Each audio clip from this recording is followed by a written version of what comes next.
ನಮಸ್ಕಾರ ಆಚಾರ್ಯ. ನಮಸ್ಕಾರ ಆಚಾರ್ಯ. ಹರೇ ಶ್ರೀನಿವಾಸ. ನಮಸ್ಕಾರ.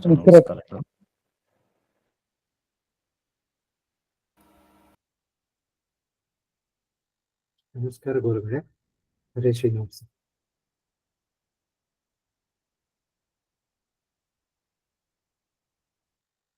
ನಮಸ್ಕಾರ ಆಚಾರ್ಯರಿಗೆ.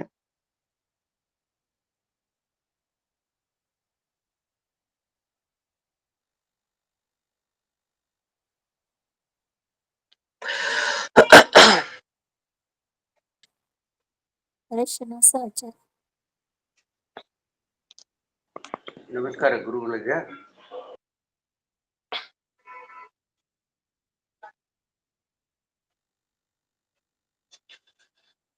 ಸುಮತಿಭಿರನುಮೇಜಂ ಶುಭ್ರಕಾಯಂ ಸಖಾಜಂ ಸುಖಮಜಮನಪಾಜಂ ಮುಕ್ತ್ಯುಪಾಜಂ ವಿಮಾಜಂ ನೃಹಜಮಹಮಮೇಜಂ ಧ್ಯೇಯಮಾಮ್ನಾಯಗೇಜಂ ಸದಜಮಸದಜೇಜಂ ಶ್ರೀಸಹಾಜಂ ಭಜೇಜಂ ಅಂಜನಾಸೂನು ಸಾನ್ನಿಧ್ಯಾದ್ ವಿಜಯೇನ ವಿರಾಜಿತಂ ಅಜಿತ ಪ್ರೀತಿಜನಕಂ ಭಜೇಹಂ ವಿಜಯಧ್ವಜಂ ತಪಸ್ವಾಧ್ಯಾಯ ಶುಶ್ರೂಷಾ ಕೃಷ್ಣ ಪೂಜಾರತಂ ಮುನಿಂ ವಿಶ್ವೇಶಮಿಷ್ಟದಂ ವಂದೇ ಪರಿಮ್ರಾಟ್ ಚಕ್ರವರ್ತಿನಂ. ಶ್ರೀ ಗುರುಭ್ಯೋ ನಮಃ. ಹರಿ ಓಂ. ಜನ್ಮಾದ್ಯಸ್ಯ ಯತೋನ್ವಯಾದಿತರತಶ್ಚಾರ್ಥೇಷ್ವಭಿಘ್ನಸ್ವರಾಟ್ ತೇನೇ ಬ್ರಹ್ಮ ಹೃದಯ ಆದಿ ಕವಜೆ ಮುಖ್ಯಂತಿ ಯಂ ಸೂರಜಃ. ತೇಜೋ ವಾರಿ ಮೃದಾಂ ಯಥಾ ವಿನಿಮಯೋ ಯತ್ರ ತ್ರಿಸರ್ಗೋ ಮೃಷಾ ಧಾಮ್ನಾ ಸ್ವೇನ ಸದಾ ನಿರಸ್ತಕುಹಕಂ ಸತ್ಯಂ ಪರಂ ಧೀಮಹಿ. ಓಂ ಸ್ವಸ್ತ್ಯಸ್ತು ಸತಾಂ ಅಶೇಷ ಸನ್ಮಂಗಲಾನಿ ಭವಂತು. ಸಮ್ಯಕ್ ಶ್ಲೋಕೈಕ ಶ್ರವಣ ಪಠನ ಮಾತ್ರೇಣ ವಕ್ತುಶ್ಚ ಶ್ರೋತॄಣಾಂ ನಿಖಿಲ ಕಲಿಕೃತ ಕಲ್ಮಷ ಅಪನೋದನ ಪಟುತರೆ ಶ್ರೀಮದ್ಭಾಗವತೆ ಮಹಾಪುರಾಣೆ ಪ್ರಥಮ ಸ್ಕಂಧೆ ಏಕಾದಶೇ ಅಧ್ಯಾಯೇ ಅದ್ಯ ಕಥಾನುವಾದೇ ಸತಿ ಕಿಂಚಿತ್ ಪೂರ್ವ ಕಥಾನುವಾದಃ.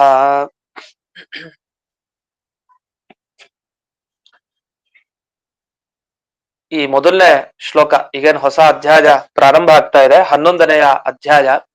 ಈ 11ನೆಯ ಅಧ್ಯಾಯ ಪ್ರಾರಂಭ ಮೊದಲು ಮಾಡೋದಕ್ಕಿಂತ ಮುಂಚೆ ಇವರೊಂದು ಅವತರಣಿಕೆ ಕೊಡ್ತಾರೆ. ಅವತರಣಿಕೆ ಅಂತ ಸಾಮಾನ್ಯವಾಗಿ ಶಾಸ್ತ್ರದಲ್ಲಿ ಬಹಳ ಪ್ರಸಿದ್ಧ ಶಬ್ದ. ಅಂದ್ರೆ ಏನಾರೊಂದು ವಿಷಯ ಹೇಳ್ಬೇಕು ಅಂದ್ರೆ ಒಂದು ಪೀಠಿಕೆ ಕೊಡ್ತಾರೆ. ಅದ್ರ ಬಗ್ಗೆ ಒಂದು ಹಿನ್ನೆಲೆ ಕೊಟ್ಟು ನಂತರ ವಿವರಣೆ ಮಾಡ್ತಾರೆ. ಆ ಹಿನ್ನೆಲೆಗೆ ಅವತರಣಿಕೆ ಅಂತ ಕರೀತಾರೆ. ಇದೆಲ್ಲ ಹೇಗೆ ಅಂದ್ರೆ ಭಗವಂತನ ಅವತಾರ ಆಯ್ತು ಅನ್ನೋ ತರ ಈ ವಾಕ್ಯಗಳ ಅವತಾರ ಆಗತ್ತೆ. ಅಂದ್ರೆ ಮುಂದೆ ಒಂದು ವಾಕ್ಯ ಹೇಳ್ತೀವಿ, ಒಂದು ಶ್ಲೋಕ.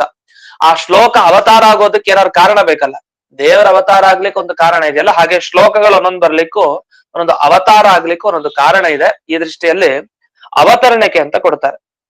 ಇಲ್ಲಿವರೆಗೆ ಏನಾಯ್ತು, ಮುಂದೆ ಏನ್ ಹೇಳಲಿಕ್ಕೆ ಹೊರಟಿದ್ದಾರೆ ಅಂತೆಲ್ಲ ಶುರು ಮಾಡ್ತಾರೆ. ಈ ಮುಖ್ಯವಾಗಿ ಈ ಅಧ್ಯಾಯಕ್ಕೆ ಬರೋಣ. ಈಗ 11ನೇ ಅಧ್ಯಾಯದಲ್ಲಿ ಏನ್ ಹೇಳ್ತಾರೆ ಇಡೀ ಅಧ್ಯಾಯದಲ್ಲಿ ಅಂದ್ರೆ ವೈರಾಗ್ಯ ಪ್ರಕಾರ ಅಂತ ಹೇಳ್ತಾರೆ. ಅಂದ್ರೆ ವೈರಾಗ್ಯದ ಕ್ರಮಗಳು, ವೈರಾಗ್ಯದ ರೀತಿ ಹೇಗಿರತ್ತೆ ಅಂತ, ಆ ವೈರಾಗ್ಯದ ಬಗ್ಗೆ, ಜೊತೆಗೆ ಭಗವಂತನಿಗೆ ಭಕ್ತರ ಮೇಲೆ ಒಂದು ಆ ಅನುಕಂಪೆ ಇದೆಯಲ್ಲ, ಒಂದು ದಯೆ, ಕಾರುಣ್ಯ, ಪ್ರೀತಿ, ಅದ್ ಹೇಗಿರತ್ತೆ ಅಂತ, ಅದು ಮತ್ತೆ ವೈರಾಗ್ಯದ ರೀತಿ. ಈ ಎರಡು ವಿಷಯಗಳನ್ನ ಈ 11ನೇ ಅಧ್ಯಾಯದಲ್ಲಿ ಮುಂದೆ ತಿಳಿಸ್ಲಿಕ್ಕಿದ್ದಾರೆ. ಅದರಲ್ಲಿ ಹಿಂದಿನ ಅಂಶವನ್ನು ನೆನಪಿಸ್ಕೊಡ್ತಾರೆ. ಆಗ ನಾವು ಕೇಳಿದ್ವಿ ಹಿಂದೆ ಅಧ್ಯಾಯದಲ್ಲಿ, ಉತ್ತರೆ ತಾನು ಓಡ್ ಬರ್ತಾಳೆ ಕೃಷ್ಣನ ಬಳಿ. ಅವನು ಹೊರಟು ಬಿಟ್ಟಿದ್ದ ಕೃಷ್ಣ. ಅಷ್ಟೊತ್ತಿಗೆ ಉತ್ತರೆ ತಾನು ಓಡ್ ಬರ್ತಾಳೆ. ಉಪಲೇಭೆ ಅಭಿಧಾವಂತಿ ಉತ್ತರಾಂ. ಆ ಕಡೆ ಓಡ್ ಬರ್ತಾರಂತ ಉತ್ತರೆಯನ್ನ ಕೃಷ್ಣ ತಾನು ಅವಳ ಮಾತನ್ನು ಕೇಳಿ ರಕ್ಷಣೆಗೆ ಅಂತ ಕೃಷ್ಣ ಆ ಕಡೆ ಹೊರಡ್ತಾನೆ. ಅದನ್ನೆಲ್ಲ ಮತ್ತೆ ನೆನಪಿಸ್ಕೊಂಡು ಅದೇ ವಿಷಯ ನೆನಪಿಸ್ಕೊಂತಾ ಬರ್ತಾರೆ. ಯಾಕೆಂದ್ರೆ ನಮ್ಗಿದ ಆ ವಿಷಯ ಎಲ್ಲ ಮರ್ತ ಹೋಗ್ಬಿಟ್ಟಿರುತ್ತೆ ಇಷ್ಟೊತ್ತಿಗೆ. ಅದಕ್ಕೆ ಆಗಾಗ ಈ ಶೌನಕ ಋಷಿಗಳಿಗೆ ಸೂತ ಪುರಾಣಿಕರು ಮತ್ತೆ ಶೌನಕರು ಪ್ರಶ್ನೆ ಮಾಡ್ಬೇಕಾದ್ರೆ ಮತ್ತೆ ಹಿಂದಿನ ವಿಷಯಕ್ಕೆ ಹೋಗ್ತಾರೆ. ಅಂದ್ರೆ ಸುಮಾರು ದಿವಸಗಳ ಹಿಂದೆ ಲಿಂಕ್ ಎಲ್ಲಿ ತಪ್ಪು ಹೋಗಿತ್ತು, ಏನೇನೋ ಮತ್ತೆ ವಿಷಯಗಳು ಬಂತು. ಆದ್ರೆ ಮುಖ್ಯ ಅವರಿಗೆ ಆ ಪರೀಕ್ಷಿತ್ ರಾಜನ ಬಗ್ಗೆ ಕೇಳ್ಬೇಕಾಗಿದೆ. ಮತ್ತೆ ಅದಕ್ಕೆ ಲಿಂಕ್ ತಗೊಂಡ್ಬರ್ತಾರೆ. ಅದಕ್ಕೆ ಆ ಉತ್ತರೆ ತಾನು ಓಡ್ ಬಂದಲ್ಲ ಅಂತ ಆ ಅನುವಾದ, ಆ ವಿಷಯಗಳನ್ನ ಮತ್ತೆ ನೆನಪಿಸ್ಕೊಂಡು ಈ ಪರೀಕ್ಷಿತ್ ರಾಜನ ಆ ಹುಟ್ಟು, ಅವನು ಮಾಡಿದ ಕೆಲಸಗಳು, ಇದರ ಬಗ್ಗೆ ಎಲ್ಲ ತಾವು ಈಗ ಪ್ರಶ್ನಿಸ್ಲಿಕ್ಕೆ ಪ್ರಾರಂಭವನ್ನ ಮಾಡ್ತಾ ಇದ್ದಾರೆ ಶೌನಕರು. ಮೊದಲಿಗೆ ಆ ಶೌನಕರು ಏನು ಕೇಳ್ತಾರೆ ಆ ಮಾತನ್ನ ಈಗ ನಾವು ನೋಡ್ತಾ ಇದ್ದೀವಿ. ಅಷ್ಟರಲ್ಲಿ ಒಂದು ಪ್ರತಿಜ್ಞೆ ಮಾಡಿರ್ತಾರೆ ಮುಂಚೆ. ಏನ್ ಪ್ರತಿಜ್ಞೆ ಮಾಡಿರ್ತಾರೆ ಅಂದ್ರೆ ಈ ಭಾಗವತದಲ್ಲಿ ಶುಕಾಚಾರ್ಯ ಹೇಳ್ತಾ ಅಲ್ಲಿ ಸೂತ ಪುರಾಣಿಕರ ಏನ್ ವಿಷಯ ವಿವರಣೆ ಮಾಡ್ತಾರೆ ಆ ಸಂದರ್ಭದಲ್ಲಿ ಪರೀಕ್ಷಿತೋಥ ರಾಜರ್ಷೇಃ ಜನ್ಮ ಕರ್ಮ ವಿಲಾಪನಂ ಸಂಸ್ಥಾಂ ಚ ಪಾಂಡುಪುತ್ರಾಣಂ ವಕ್ಷ್ಯೆ ಕೃಷ್ಣ ಕಥೋದಯಂ. ಕೃಷ್ಣನ ಕಥೆ ಬರೋವರೆಗೂ, ಕೃಷ್ಣ ಹುಟ್ಟಬೇಕು, ಅವನ ಕಥೆ ಬರೋವರೆಗೂ ಕೂಡ ಈ ಪಾಂಡುಪುತ್ರರ ಅವಸ್ಥೆ, ಪರೀಕ್ಷಿತ್ ರಾಜ, ಆ ರಾಜರ್ಷಿಯಾದ ಪರೀಕ್ಷಿತ್ ರಾಜ ತಾನು ಹುಟ್ಟಬೇಕಾದ್ರೆ ಅವನ ಹುಟ್ಟಿನ ಕ್ರಮ, ಅವನು ಮಾಡಿದ ಕೆಲಸ, ಹೀಗೆ ಅನೇಕ ವಿಷಯಗಳನ್ನ ಆ ಕೃಷ್ಣನ ಕಥೆಯವರೆಗೆ ನಾನು ಪೂರ್ತಿ ಹೇಳ್ತೀನಿ, ವಿವರಿಸ್ತೀನಿ ಅಂತ ಪ್ರತಿಜ್ಞೆ ಮಾಡಿರ್ತಾರೆ. ಆ ಪ್ರತಿಜ್ಞೆ ಮಾಡಿದಂತೆ ಈ ಪಾಂಡವರು ತಾವು ರಾಜ್ಯಭಾರ ಏನ್ ಮಾಡ್ತಾರೆ ಅದಕ್ಕೆ ಒಂದು ಪೀಠಿಕೆ ಹಾಕೋ ರೀತಿಯಲ್ಲಿ ಇಷ್ಟು ಹೊತ್ತು ಅವರು ಮಾಡಿದ್ರು. ಇಷ್ಟು ಹೊತ್ತು ಅಂದ್ರೆ ನಮ್ಗೆ ಎಷ್ಟೋ ದಿವಸಗಳಾಗೋಗಿದೆ. ಈಗ ಆ ಪರೀಕ್ಷಿತ್ ರಾಜನ ಹುಟ್ಟು, ಅವರು ಮಾಡಿದ ಕೆಲಸ, ಅದರ ಬಗ್ಗೆ ವಿವರಣೆಯನ್ನ ಮಾಡ್ತಾ ಬರ್ತಾರೆ. ಈಗ ಒಂದು ಶೌನಕರು ಒಂದು ಪ್ರಶ್ನೆ ಕೇಳ್ತಾರೆ. ಏನ್ ಕೇಳ್ತಾರೆ ಅಂತ ನೋಡೋಣ. ಮೊದಲನೆಯ ಶ್ಲೋಕ. ಅಶ್ವತ್ಥಾಮ್ನಾ ವಿಸೃಷ್ಟೇನ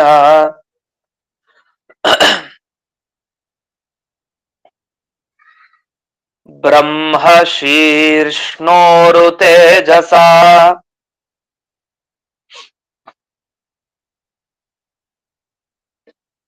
ಉತ್ತರಾಯ ಹತೋ ಗರ್ಭಃ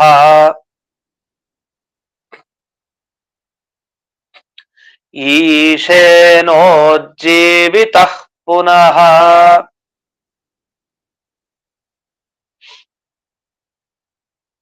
ಶೌನಕರು ತಾವು ಪೀಠಿಕೆ ಹಾಕಿದರು. ಅಂದಿನ ದಿವಸ ಪರಾಕ್ರಮಿ ಅಶ್ವತ್ಥಾಮ, ಬಹಳ ದೊಡ್ಡ ಪರಾಕ್ರಮಿ. ಆ ಅಶ್ವತ್ಥಾಮ ಏನ್ ಮಾಡಿದ, ಅಶ್ವತ್ಥಾಮಾಚಾರ್ಯ ಏನ್ ಮಾಡಿದ್ರು, ಅವರೊಂದು ಪ್ರಯೋಗ ಮಾಡಿದ್ರು. ಯಾವ್ದನ್ನ? ಬ್ರಹ್ಮಾಸ್ತ್ರ. ಅದು ನಮಗ್ ಗೊತ್ತಿದೆ, ಅದನ್ನ ನೆನಪಿಸ್ಕೊಳ್ತಾರೆ. ಉರು ತೇಜಸ, ಬಹಳ ದೊಡ್ಡ ಪರಾಕ್ರಮಿ, ಒಳ್ಳೆಯ ತೇಜಸ್ವಿ ಯಾರು? ಅಶ್ವತ್ಥಾಮಾಚಾರ್ಯರು ವಿಸೃಷ್ಟೇನ ಪ್ರಯೋಗ ಮಾಡಿದ್ರು. ಏನು ಪ್ರಯೋಗ ಮಾಡಿದ್ರು? ಬ್ರಹ್ಮಶೀರ್ಷ್ಣ, ಬ್ರಹ್ಮಾಸ್ತ್ರ ಪ್ರಯೋಗ ಮಾಡಿದ್ದಾರೆ. ಆಗ ಏನಾಯ್ತು? ಆ ಬ್ರಹ್ಮಾಸ್ತ್ರ ಪ್ರಯೋಗ ಮಾಡಿದ್ದಕ್ಕೆ ಆ ಗರ್ಭ ಹೊರಟೋಯ್ತು ಅಂತ. ಉತ್ತರಾಯ ಹತೋ ಗರ್ಭ, ಅದು ಹೊರಟೋಯ್ತು. ಮತ್ತೆ ಹೊರಟೋಯ್ತಾ, ಮತ್ತೆ ರಕ್ಷಣೆ ಆಗ್ಲಿಲ್ವಾ? ಕೃಷ್ಣ ರಕ್ಷಣೆ ಮಾಡ್ತಾನೆ. ಈಶೇನ ಉಜ್ಜೀವಿತ ಪುನಃ, ಮತ್ತೆ ಅದಕ್ಕೆ ತೊಂದರೆ ಮಾಡ್ಲಿಕ್ಕೆ ಅಂತ ಬಿಟ್ಟ ಬ್ರಹ್ಮಾಸ್ತ್ರದಿಂದ ಏನ್ ತೊಂದರೆ ಆಯ್ತು ಆ ಗರ್ಭಕ್ಕೆ, ಆ ಗರ್ಭವನ್ನ ಮತ್ತೆ ಕೃಷ್ಣ ತಾನು ಬದುಕಿಸ್ತಾನೆ ಅಂತ ಇಷ್ಟು ವಿಷಯ ಇಲ್ಲಿ ಬಂತು. ಹಾಗಾದ್ರೆ ಉತ್ತರಾಯ ಹತೋ ಗರ್ಭ ಹತ ಆಯ್ತು, ಅದನ್ನ ಮತ್ತೆ ಉಜ್ಜೀವನ, ಮತ್ತೆ ಅದನ್ನ ಬದುಕೋ ಹಾಗೆ ತಾನು ಮಾಡಿದ ಅಂತ ಇಷ್ಟು ಬಂತು. ಸರಿ, ಏನೋ ಪೀಠಿಕೆ ಹಾಕ್ತಾ ಇದಾರೆ ಅಂತ, ಇದೆಲ್ಲ ಗೊತ್ತಲ್ಲ, ಇದನ್ನ ಸೂತ ಪುರಾಣಿಕರು ಹೇಳಿದ್ದಾರೆ, ಚೆನ್ನಾಗೇ ಗೊತ್ತಿದೆ ಶೌನಕರಿಗೆ. ಮತ್ಯಾಕೋ ಅದೇ ವಿಷಯ ಹೇಳ್ತಾ ಇದಾರೆ ಅಂದ್ರೆ ಇನ್ನೇನೋ ಪ್ರಶ್ನೆ ಕೇಳಲಿಕ್ಕಿದೆ, ಪೀಠಿಕೆ ಹಾಕ್ತಾ ಇದ್ದಾರೆ. ಏನ್ ಪ್ರಶ್ನೆ ಇವ್ರದ್ದು ಅಂದ್ರೆ ಮುಂದಿನ ಶ್ಲೋಕದಲ್ಲಿ ಅದರ ವಿವರಣೆ ಮಾಡ್ತಾರೆ. ಅಂದ್ರೆ ಆ ಗರ್ಭದಿಂದ ಯಾರು ಹೊರಗ್ ಬರ್ತಾನಲ್ಲ, ಜನಿಸ್ತಾನಲ್ಲ, ಅಂಥವನ ಬಗ್ಗೆ ಇವ್ರಿಗೆ ಬೇಕಾಗಿದೆ, ಅದನ್ನ ಇವ್ರು ಕೇಳ್ಬೇಕಾಗಿದೆ. ಅದನ್ನ ಈಗ ಮುಂದುವರಿಸ್ತಾರೆ. ಮುಂದೆ ಎರಡನೇ ಶ್ಲೋಕವನ್ನ ನೋಡೋಣ. ತಸ್ಯ ಜನ್ಮ ಮಹಾಬುದ್ಧೇಃ ಕರ್ಮಾಣಿ ಚ ಗೃಣೀಹಿನಃ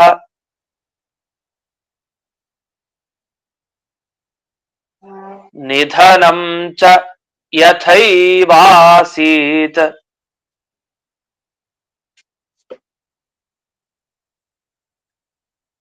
ಸಪ್ರೇತ್ಯ ಗತವಾನ್ಯಥಾ.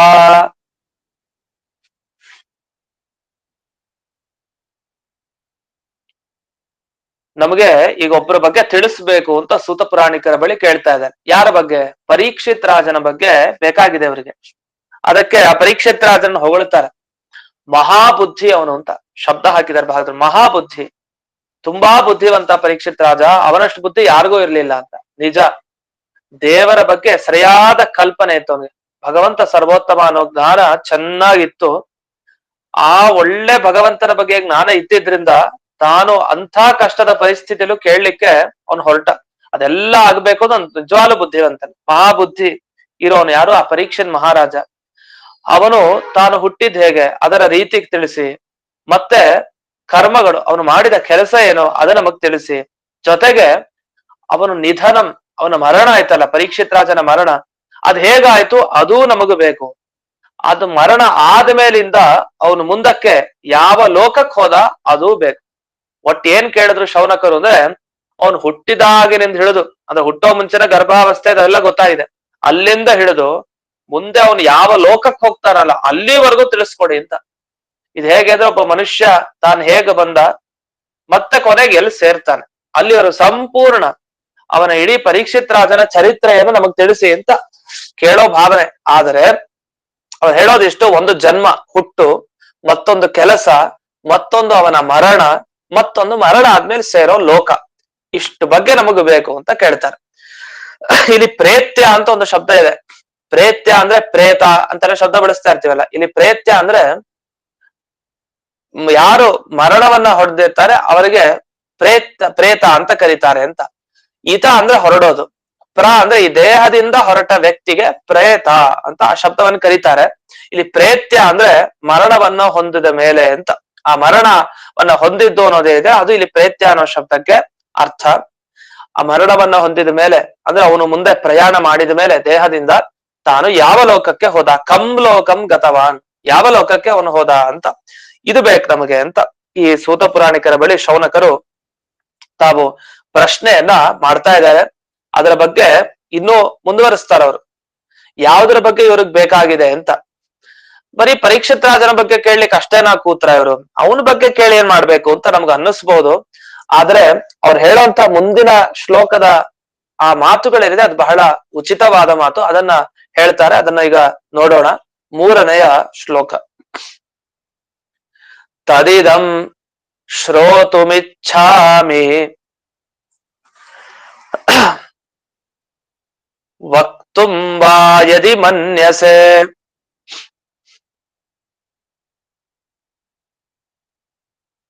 ಬ್ರೂಹಿ ನ ಶ್ರದ್ಧಾನಾನಾಂ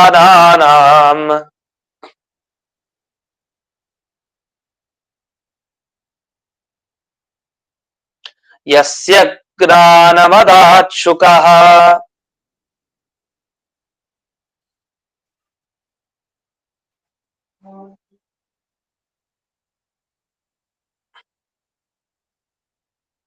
ತದಿದಂ ಶ್ರೋತುಮಿಚ್ಛಾಮಿ. ನಮ್ಗೆ ಇದು ಬೇಕು, ಇದನ್ನ ನಾವು ಕೇಳಲಿಕ್ಕೆ ಇಚ್ಛೆ ಪಡ್ತಾ ಇದೀವಿ. ತದಿದಂ ಅದೇ ಇದೆಯಲ್ಲ ಈ ವಿಷಯ ಅಂತ. ಏನು? ವಕ್ತುಂ ವಾ ಯದಿ ಮನ್ಯಸೆ, ಅದು ಅವ್ರು ಕೇಳ್ಬೇಕಾದ್ರೆ ಒಂದು ಭಾವನೆ ಇತ್ತು. ಅವ್ರು ಕೇಳಿದ್ರು ನಮ್ಗೆ ಇದು ಬೇಕು ಅಂತ ಕೇಳ್ತಾರೆ, ಶ್ರವಣ ಮಾಡ್ಬೇಕು ಅಂತ ಬಹಳ ಆಸೆ ಇದೆ, ನಮ್ಗೊಂದಿಷ್ಟು ಉಪದೇಶ ಕೊಡಿ ಅಂತ ಕೇಳ್ತಾರೆ.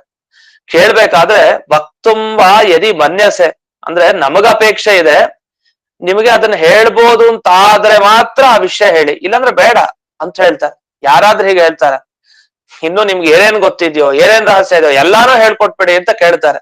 ಆದ್ರೆ ಇವ್ರು ಹಾಗೆ ಹೇಳ್ತಾ ಇಲ್ಲ. ಶೌನಕರು ತಾವು ಶಿಷ್ಯರು ಗುರುಗಳ ಬಳಿ ಕೇಳ್ತಾರೋ ಮಾತು, ನಿಮ್ಗದು ಯೋಗ್ಯ ಅಂತ ಅನ್ಸಿದ್ರೆ ಅದನ್ನ ಹೇಳಿ.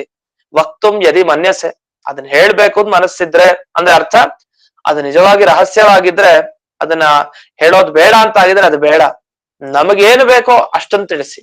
ವಕ್ತುಂ ಯದಿ ಮನ್ಯಸೆ, ಬೇಕು ಅಂತ ಆದ್ರೆ ಹೇಳಿ ಅಷ್ಟೇ, ಅದು ನಿಮ್ಮ ಇಚ್ಛೆ. ಅಂದ್ರೆ ಪ್ರಾರ್ಥನೆ ಮಾಡೋರ್ ಮಾಡ್ತಾರೆ, ನೀವ್ ಹೇಳ್ಕೊಡಿ ಅಂತ ಪ್ರಾರ್ಥನೆ ಮಾಡ್ತಾರೆ. ಎಲ್ಲಾ ಹೇಳ್ಕೊಡಿ ಅಂತ ಅವ್ರಿಗೆ ಆಗ್ರಹ ಮಾಡೋ ಹಾಗಿದೆ. ನೀವೇನ್ ಹೇಳ್ಕೊಡ್ತೀರೋ ಅದನ್ನ ಹೇಳ್ಕೊಡಿ ನಮ್ಮ ಯೋಗ್ಯತೆಗೆ ತಕ್ಕ ಹಾಗೆ ಅನ್ನೋ ರೀತಿಯ ಪ್ರಾರ್ಥನೆಯಲ್ಲಿ ಮಾಡ್ತಾರೆ. ಅದು ಯಾಕೆ ಅಂದ್ರೆ ಯಸ್ಯ ಶುಕಃ ಜ್ಞಾನಮದಾತ್. ಪರೀಕ್ಷಿತ್ ರಾಜನ ಬಗ್ಗೆ ಇವ್ರಿಗೆ ಯಾಕೆ ಕುತೂಹಲ ಬಂದಿದೆ ಅಂದ್ರೆ, ಅವನಿಗೆ ಉಪದೇಶ ಕೊಟ್ಟವ್ರು ಯಾರು? ಯಸ್ಯ ಶುಕಃ, ಶುಕಾಚಾರ್ಯರು. ಶುಕಾಚಾರ್ಯರು ಬಂದು ಪರೀಕ್ಷಿತ್ ರಾಜನಿಗೆ ಉಪದೇಶ ಕೊಡ್ತಾರೆ ಅಂದ್ರೆ ನಿಜವಾಗ ಆ ಪರೀಕ್ಷಿತ್ ರಾಜನ ಬಗ್ಗೆ ಕೇಳಲೇಬೇಕು. ಯಾಕಂದ್ರೆ ಶುಕಾಚಾರ್ಯರು ಅಂತ ಸುಲಭವಾಗಿ ಸಿಗೋರು ಅಲ್ವೇ ಅಲ್ಲ. ಅದನ್ನೆಲ್ಲ ನಾವು ಹಿಂದೆ ಅಧ್ಯಾಯಗಳಲ್ಲಿ ಕೇಳಿದೀವಿ. ಅಂತ ಶುಕಾಚಾರ್ಯರು ಬಂದು ಆ ಜ್ಞಾನ ಅಮೃತವನ್ನ ಕೊಟ್ಟಿದ್ದಾರೆ ಪರೀಕ್ಷಿತ್ ರಾಜನಿಗೆ ಅಂದ್ರೆ ಅದು ನಿಜವಾಗಿ ನಮಗ್ ಬೇಕೇ ಬೇಕು. ಅದು ಎಷ್ಟು ರಹಸ್ಯನೋ ಗೊತ್ತಿಲ್ಲ, ಅಂಥ ಮಹಾತ್ಮರಾದ ಶುಕಾಚಾರ್ಯರು ಪರೀಕ್ಷಿತ್ ರಾಜನಿಗೆ ವಿದ್ಯಾ ಪ್ರದಾನ ಮಾಡಿದ್ದಾರೆ ಅಂದ್ರೆ ಬಹಳ ರಹಸ್ಯ. ಅದಕ್ಕೋಸ್ಕರನೇ ದೊಡ್ಡವರು ಹೇಳಿದ ಮಾತು ನಮಗ್ ಯೋಗ್ಯತೆ ಇದ್ರೆ ಮಾತ್ರ ತಿಳಿಸಿ, ನಮ್ಗೆಲ್ಲ ಬೇಡ ಅಂತ ಹೇಳ್ತಾರೆ. ಅಂದ್ರೆ ಇದ್ರ ಅಭಿಪ್ರಾಯ ಏನು ಅಂದ್ರೆ, ಶುಕಾಚಾರ್ಯರು ಹೇಳಿದ ವಿಷಯ ಪರೀಕ್ಷಿತ್ ರಾಜನಿಗೆ ಅಂದ್ರೆ ಅದು ಎಂಥ ರಹಸ್ಯವಾದ ವಿಷಯ ಅಂದ್ರೆ ಈ ಭಾಗವತನೇ, ಮತ್ತೊಂದು ಇನ್ನೇನ್ ಬೇರೆ ಅಲ್ಲಲ್ಲ. ಆ ಭಾಗವತ ಎಷ್ಟು ರಹಸ್ಯ, ಅದನ್ನ ನಮಗ್ ತಿಳಿಸ್ಕೊಡಿ ಅಂತಂದ್ರೆ ನಮ್ಮ ಭಾಗ್ಯ ಏನು ಅಂದ್ರೆ ಅವ್ರು ತಿಳಿಸ್ಕೊಟ್ಟಿದ್ದಕ್ಕೆ ಒಳ್ಳೇದಾಯ್ತು, ಇಲ್ಲ ನಮಗ್ ಸಿಗ್ತಾನೆ ಇರಲಿಲ್ಲ. ಸೂತ ಪುರಾಣಿಕರು ಹೇಳಿಕ್ ಶುರು ಮಾಡಿದ್ರು, ಅದು ಭಾಗವತ ನಮಗ್ ಗೊತ್ತಿದೆ. ಆ ಸೂತ ಪುರಾಣಿಕರು ಶೌನಕ ಋಷಿಗಳಿಗೆ ರಹಸ್ಯವಾದದ್ದು ಅಂತ ಚೆನ್ನಾಗ್ ಗೊತ್ತಿದೆ ಶೌನಕರಿಗೆ ಈ ವಿದ್ಯೆ. ಆದ್ರೂ ರಹಸ್ಯವಾದ್ರೂ ಕೂಡ ಅವರು ಸೂತ ಪುರಾಣಿಕರ ಬಳಿ ಇದನ್ನ ತಿಳ್ಕೊಂಡಿದ್ದಕ್ಕೆ ನಮಗ್ ಸಿಕ್ತು. ಅಂತ ಈ ಭಾಗವತ ಅದು ಬಹಳ ಶ್ರೇಷ್ಠ, ಬಹಳ ರಹಸ್ಯ ಅಂತ ಇಲ್ಲಿ ಅವರು ಪ್ರಶ್ನೆ ಕೇಳೋ ಮುಖಾಂತರ ಶೌನಕರು ತಾವು ತಿಳಿಸ್ತಾ ಇದ್ದಾರೆ. ವಕ್ತುಂವಾ ಮನ್ಯಸೇಯದಿ ಶ್ರದ್ಧಾನಾಂ ನಹ ಬ್ರೂಹಿ. ಅವ್ರು ಹೇಳದ್ ನೋಡಿ, ನಮಗೂ ಶ್ರದ್ಧೆ ಇದೆ, ನಮಗ್ ಯೋಗ್ಯತೆ ಇದೆ, ಶ್ರದ್ಧೆ ಇದೆ, ನಮ್ಗೆ ಶ್ರದ್ಧೆಯಿಂದ ಬಂದಿದ್ದೀವಿ.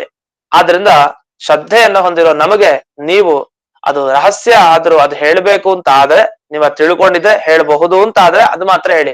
ಅವ್ರ ಜ್ಞಾನ ಇದೆ ಚೆನ್ನಾಗಿ, ಆದ್ರೆ ಹೇಳ್ಬೇಕು ಅಂತ ಆದ್ರೆ ಮಾತ್ರ ಹೇಳಿ ಅಂತ ಮತ್ತೆ ಅವ್ರು ಹೇಳೋ ಮಾತಿದೆಯಲ್ಲ, ಅದು ಬಹಳ ಒಳ್ಳೆಯ ಮಾತು. ಯಾರು ಕೇಳೋರು ಸಾಮಾನ್ಯವಾಗಿ ಹೀಗೆ ಹೇಳಲಿಕ್ಕೆ ಸಾಧ್ಯನೇ ಇಲ್ಲ. ಶೌನಕರು ಅಷ್ಟು ಕೇಳಿದವರು ಭಾಗವತ ಕೇಳ್ಬೇಕಾದ್ರೆ ಇದೇ ಮಾತು ಹೇಳ್ತಾರೆ. ಎಷ್ಟೋ ಪುರಾಣಗಳನ್ನ ಕೇಳಿದ್ದಾರೆ ಯಾರ ಬಳಿ, ಈ ಸೂತ ಪುರಾಣಿಕರ ಬಳಿ. ಆದ್ರೂ ಆ ಮಾತು ಅಷ್ಟು ಅವ್ರಿಗೆ ಕೇಳಿ ಆ ಶ್ರದ್ಧೆ ಭಕ್ತಿ, ಭಕ್ತರು ಹೇಳೋರ್ಗ ಇಚ್ಛೆ ಇದ್ರೆ ಮಾತ್ರ ಅದು ಯೋಗ್ಯವಾಗಿದ್ರೆ, ಇಲ್ಲ ಬೇಡ ಅಂತ. ಅದ್ರ ಅಭಿಪ್ರಾಯ ಇವ್ರು ಏನ್ ಸೂಚನೆ ಮಾಡ್ತಾ ಇದಾರೆ ಅಂದ್ರೆ, ನಮಗೆಲ್ಲ ಸೂಚನೆ ಏನು ಅಂದ್ರೆ ತುಂಬಾ ರಹಸ್ಯ ಈ ವಿಷಯಗಳು. ಶುಕಾಚಾರ್ಯ ಹೇಳಿದ್ದು ಪರೀಕ್ಷಿತ್ ರಾಜನಿಗೆ ಬಹಳ ರಹಸ್ಯ. ಯಾಕಂದ್ರೆ ನಮಗಂತೂ ಶುಕಾಚಾರ್ಯ ಸಿಗೋದು ಬಹಳ ಕಷ್ಟ. ಹೇಗ್ ಸಾಧ್ಯ? ಯಾರ ಪ್ರೇರಣೆ ಮಾಡಿ ಹೇಳಿಸ್ಬೇಕು ಯಾರ ಕೈಲಷ್ಟೇ. ಅಂತ ಶುಕಾಚಾರ್ಯರು ಪರೀಕ್ಷಿತ್ ರಾಜರಂತಹ ಯೋಗ್ಯತೆ ಇರೋ ವ್ಯಕ್ತಿಗೆ ಸಿಗ್ಬೋದು, ಬಹಳ ಕಷ್ಟ. ಅಂತದ್ರಲ್ಲಿ ಅವ್ರು ನೇರವಾಗಿ ಅವ್ರಿಗೆ ಉಪದೇಶ ಕೊಟ್ಟಿದ್ದಾರೆ ಅಂದ್ರೆ ಆ ವಿಷಯಗಳನ್ನ ನಮಗೆ ತಿಳಿಸ್ಕೊಡಿ ಅಂತ. ಅದಕ್ಕೆ ವಕ್ತುಂಬಾ ಯದಿ ಮನ್ಯಸೆ ಇತ್ಯನೇನ ವಕ್ತವ್ಯಸ್ಯ ಅತಿ ಗೋಪ್ಯತ್ವ, ಬಹಳ ರಹಸ್ಯವಾದ ವಿಷಯ ಅಂತ. ಅದೇ ತುಂಬಾ ತಿಳ್ಕೊಳಿಕ್ ರಹಸ್ಯವಾದದ್ ಬೇಕಾದಷ್ಟಿದೆ ಈ ಭಾಗವತದಲ್ಲಿ, ಹೆಕ್ಕಿ ತೆಗೆದಷ್ಟು ಇದೆ. ಅಂತ ಗೋಪ್ಯವಾದ ಅತಿ ಗೋಪ್ಯವಾದ ವಿಷಯಗಳೇನಿದೆ ಅದನ್ನ ನಮಗೆ ತಿಳಿಸ್ಕೊಡಿ ಅಂತಾನೆ ಮನಸ್ಸಲ್ಲಿದೆ. ಆದ್ರೆ ಹಾಗೆ ಬಾಯಿ ಬಿಟ್ಟು ಅವ್ರು ಕೇಳ್ತಾ ಇಲ್ಲ, ಶ್ರದ್ಧೆಯಿಂದ ಹೇಳ್ತಾ ಇದ್ರೆ ಅವ್ರಿಗೆ ವಿಶ್ವಾಸ ಇದೆ ಇವ್ರು ತಿಳಿಸ್ಕೊಡ್ತಾರೆ ಅಂತ. ಅದಕ್ಕೂ ಕೂಡ ಒಂದು ವಿವರಣೆ ಕೊಡ್ತಾರೆ ಯಾದಪತ್ಯದಲ್ಲಿ. ನಾಸ್ಮಾಕಂ ತ್ವಯಿ ಬಲಾತ್ಕಾರ, ನಾವು ಬಲಾತ್ಕಾರ ಮಾಡ್ತಾ ಇಲ್ಲ, ಗುರುಗಳ ಬಳಿ ಬಂದು ನೀವ್ ಹೇಳಲೇಬೇಕು, ನಾ ಎದ್ದೋಗಲ್ಲ ಇದು ಹೇಳಲೇಬೇಕು ಅಂತ ಅಷ್ಟನ್ನು ನಾವ್ ಈ ರೀತಿ ಬಲಾತ್ಕಾರ ಮಾಡ್ತಾ ಇಲ್ಲ. ಆದ್ರೆ ತ್ವಮೇವ ಯದಿ ಅನುಗ್ರಹೇಣ ವಕ್ತು ಮನಸ್ಸೆ, ನಮಗೆಲ್ಲ ಅನುಗ್ರಹ ಮಾಡಿ ನಿಮ್ಗೆ ಹೇಳ್ಬೇಕು ಅಂತಿದ್ದ ಅದನ್ನ ಹೇಳಿ. ಯಾಕೆಂದ್ರೆ ಅದನ್ನ ಆ ಜ್ಞಾನವನ್ನ ಕೊಟ್ಟಿದ್ದು ದೊಡ್ಡವರು ಆ ಪರೀಕ್ಷಿತ್ ರಾಜನಿಗೆ ಅಂತ. ಇಷ್ಟು ತಾವು ಶೌನಕರು ತಾವು ಸೂತ ಪುರಾಣಿಕರ ಬಳಿ ಕೇಳ್ಕೊಂಡ್ರು. ಆಗ ಸೂತ ಪುರಾಣಿಕರು ತಾವು ಪ್ರಾರಂಭ ಮಾಡ್ತಾರೆ. ಸೂತ ಉವಾಚ, ಸೂತರು ಶುರು ಮಾಡಿದ್ರು. ಅವ್ರೇನ್ ಶುರು ಮಾಡಿದ್ರು ಅಂತ ನೋಡೋಣ. 4ನೆಯ ಶ್ಲೋಕ. ಅಪೀಫಲತ್ ಧರ್ಮರಾಜ ಪಿತೃವತ್ ರಂಜಯನ್ ಪ್ರಜಾಃ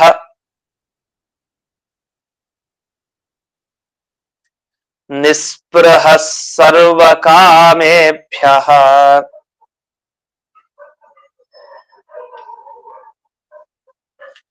ಕೃಷ್ಣ ಪಾದಾನುಸೇವಯಾ.